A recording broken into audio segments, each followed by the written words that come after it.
Ten Hag and the board came to a few rows about how things should be done in the transfer window, with Ten Hag feeling that he had not been backed and felt the board were undermining his decision and authority as manager, and Rangnick is finally talking about Manchester United for the first time since being sacked. So, it seems that Ten Hag did grow frustrated with the Manchester United board and their lack of determination to back him in the transfer window, and it seems they've had a lot of words, a lot of arguments and a lot of things going on behind the scenes between Ten Hag and the board, which we will get into first of all.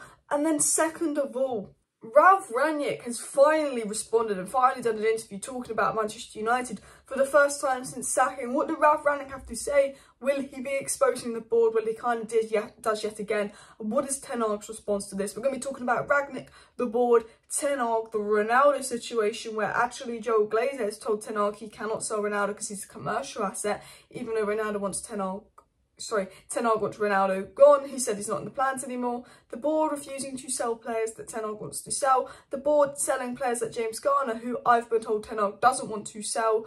The board being an absolute mess. Let's dive into that first of all. Smash that like button, subscribe down below if you're new, and share the video. So this article by James Ducker came out saying that Manchester United's determination to back Ten Hag's judgment this summer has actually caused them to row back from positions they initially held.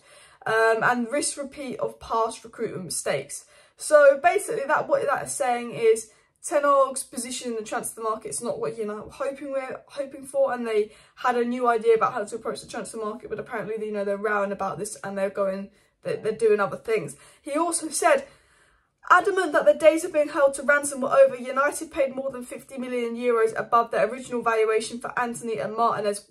Such was Ten Hag's desire to land the players. So James Ducker is basically coming out and saying that United didn't want to get Martinez and Antony because they didn't want to be held for ransom. They think they've overpaid for a lot of players, which is true.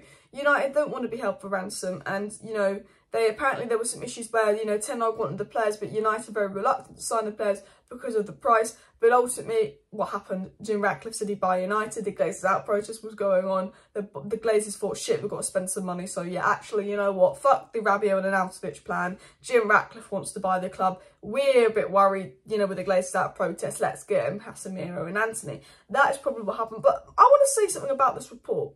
And, they're saying, they didn't want to get Antony because there's 100 million euros and, we don't want to be overpaying for players like we used to and being held for ransom. John Mercer, let me have a word with you. Ten Hag told you when? May, he wanted Antony. How much would Antony cost in May? £44 million. He was quoted at £44 million. Look at the prices Bayern Munich got Ajax players for. If you would have got Antony in May, you wouldn't be overpaying for him. So you can write this report saying, oh, we're overpaying for players because this is who Ten Hag wants. No, you're the reason we're overpaying for Antony. We're not being held for ransom for Antony. Murta, Arnold, you're the reason we're overpaying for Antony. Because what you did was you said, no, Ten Hag, I want to focus on De Jong, then I will get Antony. You focused on De Jong, you spent 14 weeks on De Jong, you had a nice trip to Barcelona. Did you get De Jong? No, I mean, that's pretty embarrassing. So you focused on a player that you haven't even signed, so you couldn't focus on Antony. So the reason we missed out on Antony for 44 million is because he said he was working on De Jong. And he didn't even get De Jong. And then we go back in for Antony. I actually sold too many players saying, no, we don't want to sell anyone. So now we've had to pay 100 million for Antony. And we're being held for ransom, not because we're Man United this time, we're being held for ransom because of board incompetence. So Glazers, if your approach is you don't want to be held for ransom anymore on the transfer market, get some proper people in that know football in the transfer market. Get a Paul Mitchell in. You should have kept Rangnick. We would have been spending a lot less money and probably got a lot more. I think the signings we made are brilliant, but when you say we spent 200+ million on Malacia, Martinez, Antony and Casemiro, it is a joke. You're thinking, it is a joke. So Glazers, why don't you get Michael Edwards or Paul Mitchell or Rangnick? Because you probably would have got 3 more players for that price. We're being held for ransom because of incompetence by the board. And apparently, Ten Hag is saying, I want this player, only this player. And Ten Hag has said multiple times in press conferences, multiple times publicly, if he wants to sign a player, he wants to make sure he signs the right player. We know that. And apparently the board were willing to throw him under the bus, get Rabiot and Arnautovic, which we know, and instead of getting Antony and De Jong, who we wanted. Obviously, Glazers out protest and Jim Ratcliffe going public about wanting to buy United has helped because the Glazers are now and so to spend. But, you know, United are basically saying, oh, we don't want to overspend on players and all of that. The reason we're overspending on players, Man United, is because you're incompetent. We're overspending on because you're incompetent, because you couldn't get deals done earlier as well. Honestly, it just winds me up. And do you know what the worst part is? Joel Glazer's, Ten Hag's decided he wants Ronaldo gone. Joel Glazer's like, no, he's a commercial asset. So Ten Hag's getting on all with the board because they're not selling the players he wants to sell. He doesn't want to sell James Garner. No, sorry, you're going to sell James Garner. You know, that's an annoying situation. And then the Jason Burt article, and Jason Burt's a really good journalist, has said that United were planning on getting another midfielder and right back this window, but because of the money they spent on Anthony, they can't. And it's like, well, we spent 50 million euros more on Anthony, sorry, about 40 million quid more on Anthony because of Murta incompetence. It's not Ten Hag's fault he's got 40 million less because Murta can't do the deal in May because he can't be fucking bothered and he wants to go on a trip to Barcelona. So actually, we should be spending over 40 million because it's Murta's fault that we haven't got another midfielder in. It's Murta's fault we haven't got De Jong. And it's Murta's fault we're spending 100 million on Anthony because he's incompetent. I will say that now. Let's get into the Ralf Rangnick interview and what Ralf Rangnick has to say. But let's be positive about the United signings. Ten Hag has identified 3 profiles that United didn't have: a left-sided centre-back, a DM and a left-footed right winger. They're 3 profiles that the squad needed, 3 profiles we didn't have, and I'm very positive about all signings. I think we've overpaid, but I'm happy with all the signings we've made. I still think we need a right back, but apparently Wan-Bissaka's now going to stay. Ten Hag wanted Wan-Bissaka gone at the beginning of the window. Again, more Glazer incompetence. Wan-Bissaka is set to stay. But I do think we need a right back, but United don't want to spend, so Wan-Bissaka's staying, and I do think we need a box-to-box midfielder desperately.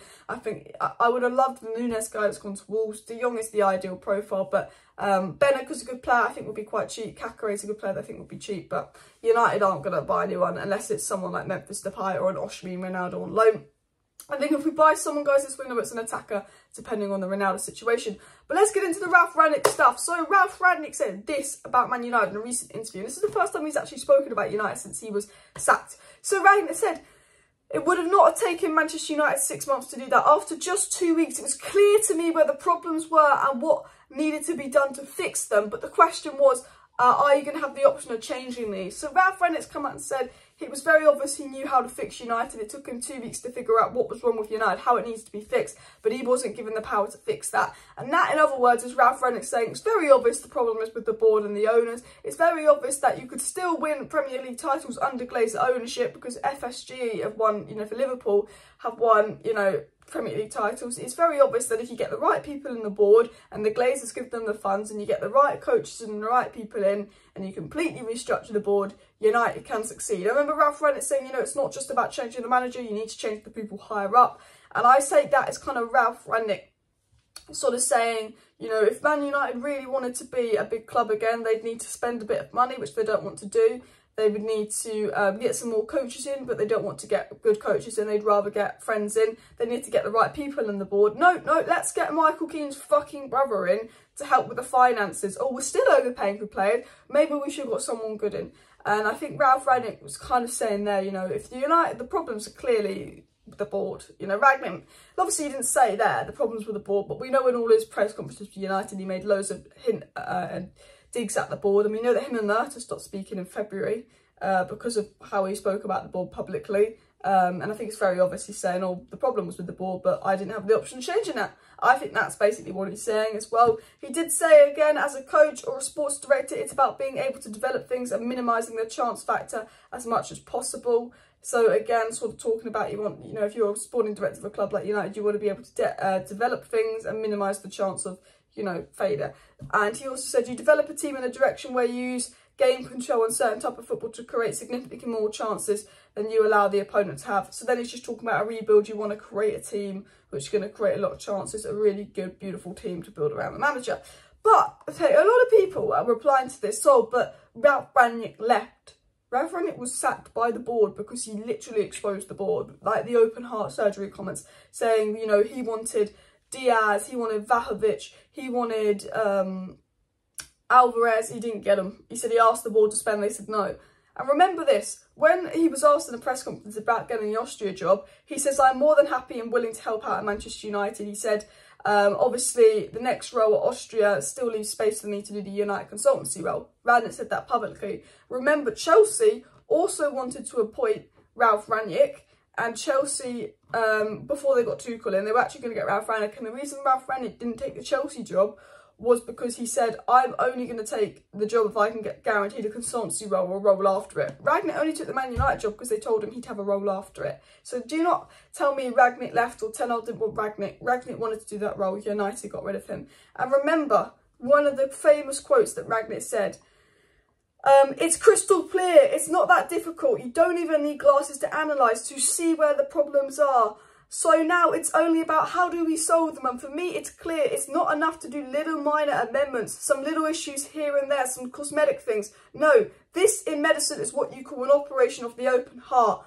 So there are more things to be changed, and then some little here and some minor things there. And this is the good thing. If this happens, everyone has to realise this has to happen. And if people want to work together, then it makes sense. I still believe it doesn't need to take 2 or 3 years to change those things. It could happen within 1 year, and other clubs not too far away from here have shown it doesn't take 3 or 4 years. It's possible in 1, 2, maybe 3 transfer windows. And that was Rangnick famously kind of saying, you don't need glasses to see where the problems are. And he was talking about the board, saying you need to change the board. You can change the structure of the board. That is the major surgery. And then the minor surgeries of bringing in the new players is a lot easier. And I think that is one of the best things Ralf Rangnick ever says. And I think, you know, he'll go down as a United legend in that sense of just exposing the board. But let me know your thoughts on all of this down below, the Murder and competence, what Rangnick had to kind of say and all of that as well. And also please do smash that like button, share the video down below, and yeah, see you next time. Bye.